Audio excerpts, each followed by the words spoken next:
segment. Welcome back into the Sports Source, this segment of our show brought to you by Southeast Termite and Pest Control. Since 1971, this family-owned business has been rooted in East Tennessee.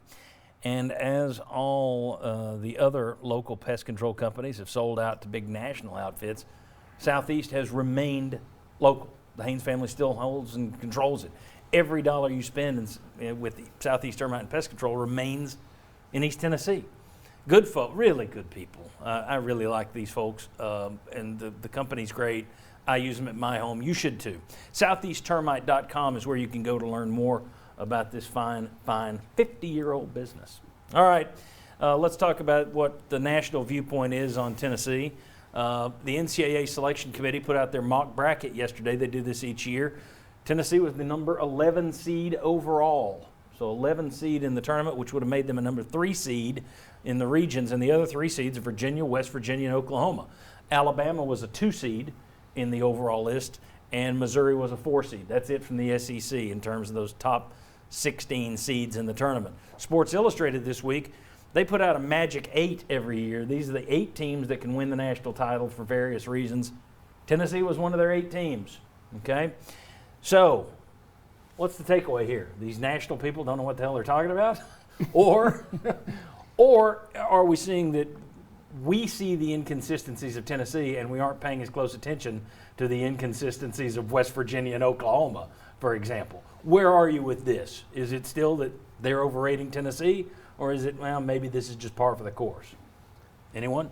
Or is there another takeaway that I'm not feeding you? Yeah, I would say it kind of goes back to what you mentioned earlier when you look at winning percentages of these major conference teams, is that teams deal with this type of stuff. Part of the issue with Tennessee is that the preseason expectations, and I would argue after beating Missouri, remember all the national attention, it's Gonzaga, it's Baylor, and then Tennessee's like 2B, something like that. That Tennessee was one of the top 3 teams, and then none of that has been shown since then. Right after that, they lost to Alabama. So I think part of the frustration is the really high expectations. But if you look across college basketball, you're going to find these type issues everywhere. You still see the potential with Tennessee with its talent. Remember 2014, Conzo Martin's team. That team showed inconsistency, almost played itself out of even being in the tournament, but it put it together, made a run to the Sweet 16, could have gotten to the Elite 8. I said it last week. You had 9 losses from the Elite 8 team here at Tennessee, yeah. The 2010 team. So the potential is still there with Tennessee's basketball team. The Vols issues are present with a lot of teams.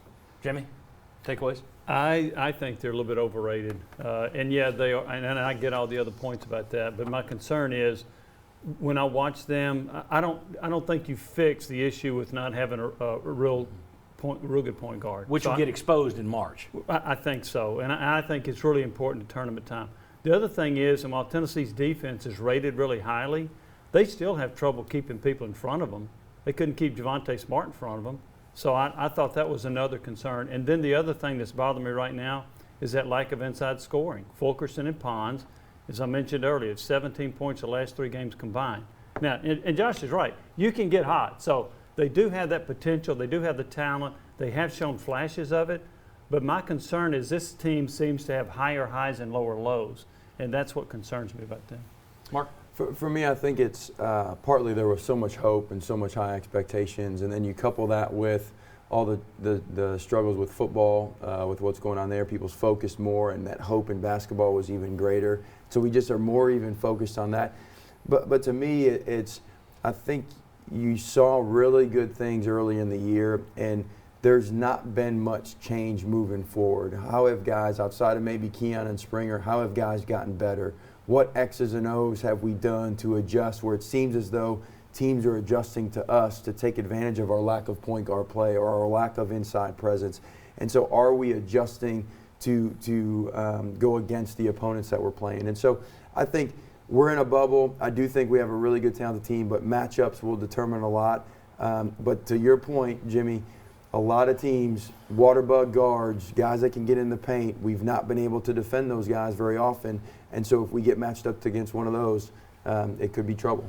We did a segment in early January when the hype train was chugging along, and we said this team is, the fact that they were picked to win the SEC, I think everyone looked at that and said, oh, well, then they're going to go 32-2 and win the national championship.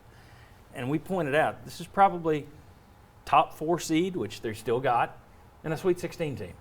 Could they go further? Yeah. Might they get snipped early? Yeah. But I still look at this and think what we said in early January is true, and that is about a 4 seed should make it to the Sweet 16. I don't see much more than that. Matter of fact, I think that would be pretty good considering where the lows are with this team at the moment. Mark Pankratz, thank you very much. Appreciate it every week, and we'll see you right back here next Sunday. Thanks for having me. When we come back, let's talk about how Tennessee relates to the movie Major League. Come on back, we'll show you.